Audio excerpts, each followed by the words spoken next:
و تعالیٰ نے آسمان و زمین کو پیدا کیا.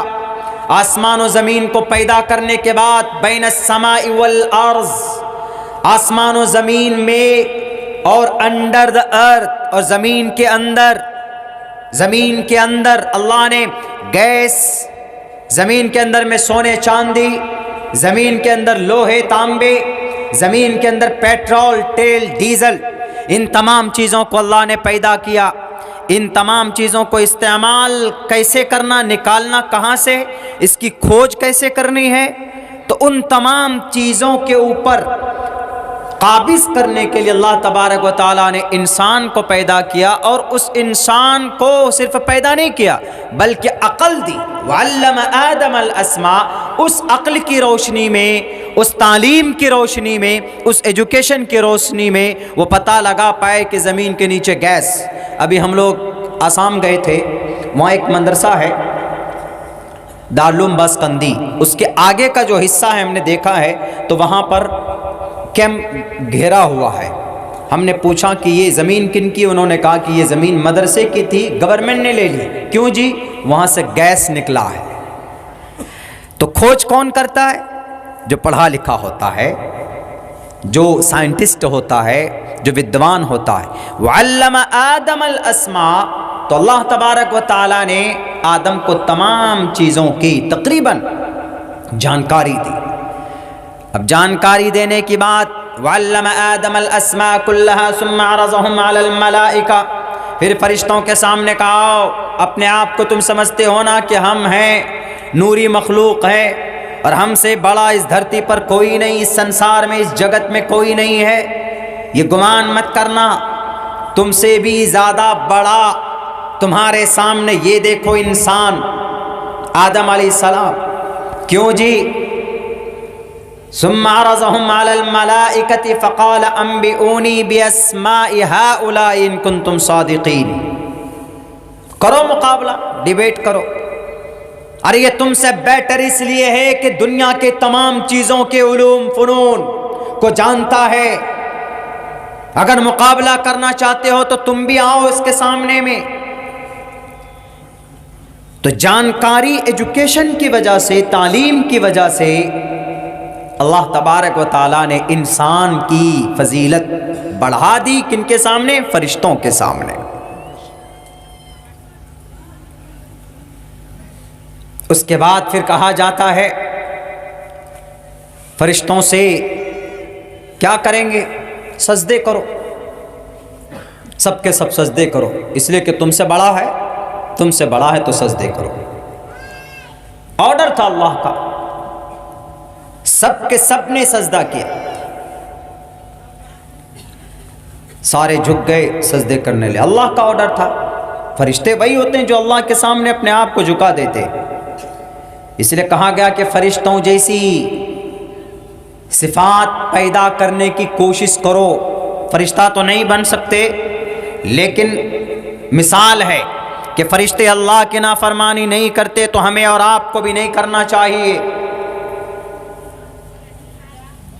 آج جو یہ شرابی اور کبابی ہماری شریعت کو مٹانے کی، پردے کو مٹانے کی، ہمیں اس دیش سے مٹانے کی، ہمیں ختم کرنے کی جو کوشش اور پلاننگ رچ رہے ہیں نا، ہمارے مسجدوں میں بلڈوزر چلاتے ہیں، ہمارے مدرسوں میں تالے ڈالتے ہیں، ہماری بہن بیٹیوں کی ان کے پردے پر، ان کے نقاب پر پیٹیشن داخل کرتے ہیں، دائر کرتے ہیں. یہ ہمارے اعمال بد کا نتیجہ ہے، ہمارے برے کیریکٹر کا نتیجہ ہے کہ اللہ تبارک و تعالیٰ نے ان ظالموں کو ہم پر مسلط کیا. ورنہ تو ہم یہ کہیں گے کہ جناب مجھ سے تو بڑا کوئی نہیں، اللہ ہمارا ہے. شراب پیتے رہو، اپنے آپ کو کہو کہ میں اللہ والا ہوں. زندگی میں شریعت نہیں ہے، سنت نہیں ہے، اپنے آپ کو کہو کہ میں مسلمان ہوں. اللہ نے کہا کہ اگر تم مومن بن کر رہو گے، you are superior on entire world. اگر تم مومن بن کر رہو گے تو تم ہی سپیریئر ہو، تمہارے قدموں تک کوئی نہیں پہنچ سکتا.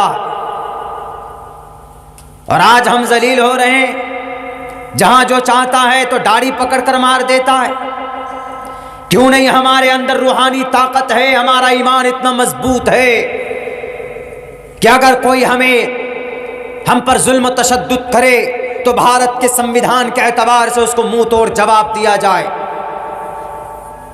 آج ہی ہم پر ایک FIR لانچ ہوا آسام میں، وہی بولے اس سوامی جی کے خلاف، وہاں کے نیوز 24 نے چلایا، وہ کوئی یوٹیوبر ہے، اس سے نکل کر وہاں کے جو نیشنل اسٹیٹ لیول پر جو وہاں کے میڈیا والے وہاں پہ چلایا کہ مولانا ایسے بولتے ہیں ویسے بولتے ہیں۔ میری تقریر کاٹی گئی۔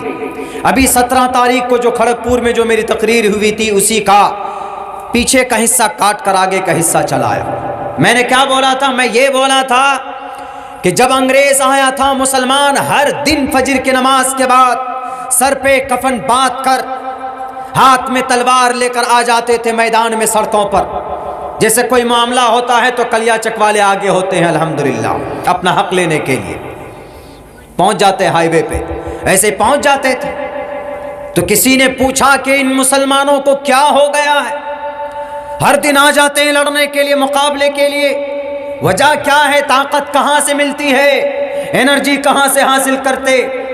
اس وقت ایک جلاد، اس وقت ایک اسلام کے پلیٹ فارم سے نکلا ہوا ایک ملعون، جنہیں ہم اور آپ مرزا غلام احمد قادیانی کے نام سے جانتے، انہوں نے کہا ہے انگریز جب تک ان کے پاس، یہ بات تھی پیچھے کی، یہ بات ہے، اس کو کاٹ دیا، یہاں سے لگایا کہ جب تک ان کے پاس قرآن اور سنت ہے، جب تک ان کے پاس قرآن کا نسخہ، بخاری کا نسخہ، ابو داؤد کا نسخہ، سائے ستہ کا نسخہ ہوگا، حدیث مبارکہ ہوگا، کوئی مائے کا لال اس دھرتی کے اوپر ان سے مقابلہ نہیں کر سکتا۔ اس کو چلایا، باقی پیچھے کو کاٹ دیا۔ یہ دیکھیے مولانا عبداللہ کیا بول رہے ہیں کہ جب تک قرآن و حدیث ہے، قرآن والے ہیں، کلمہ والے ہیں، تو کوئی ان سے مقابلہ نہیں کر سکتے، تب تک اس دیش میں، اس دنیا میں یہ رہیں گے، ان کی حکومت رہے گی۔ بدنام کرنے کی کوشش کی گئی، بہر کیف ہمارے پاس تو بھیجے کئی لوگوں نے کہ ایسا ایسا ہوا، ہم نے کہا ہونے دو، لائر سے بات کر لیں گے اپنی، ہوتے رہتے، ہم کوئی اللیگل بیان نہیں دے رہے تھے، نہ ہم دیتے الحمدللہ۔ بہر کیف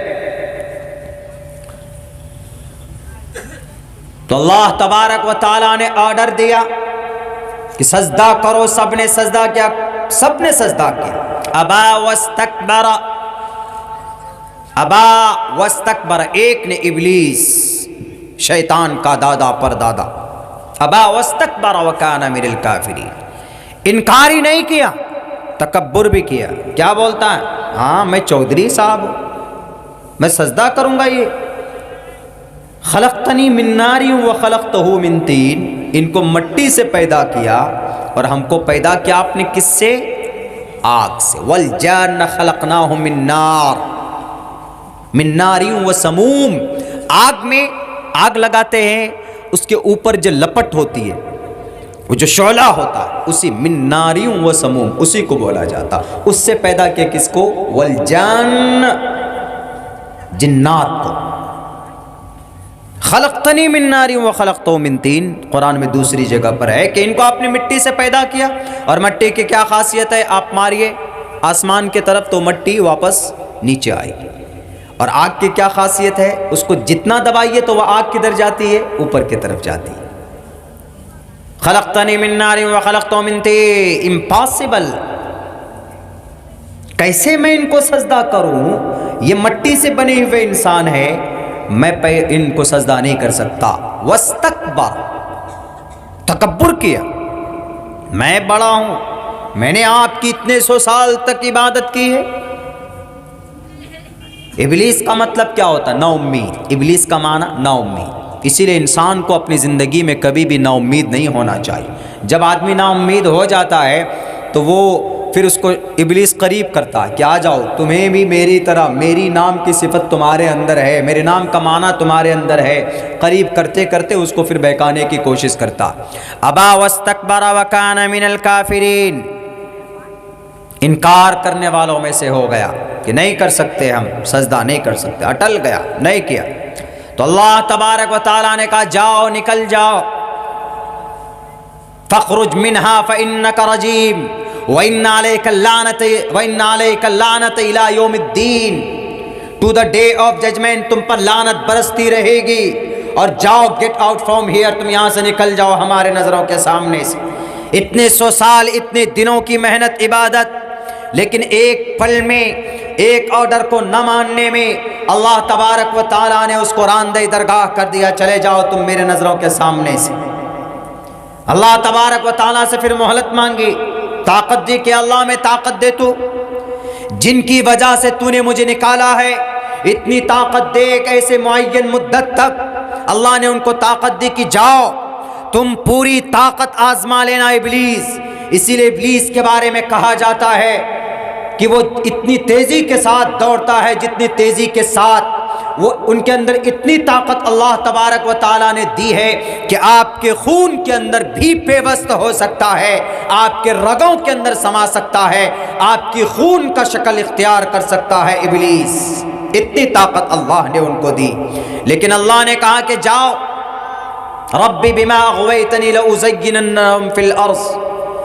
سب کے سب کو جا کے انہوں نے کہا کہ میں بہکاؤں گا. اللہ تبارک و تعالیٰ نے کہا کہ جاؤ بہکانا, لیکن جو میرا بندہ ہوگا, مجھ سے ڈرنے والا ہوگا, وہ کبھی بھی تیرے بہکاوے میں نہیں آئے گا.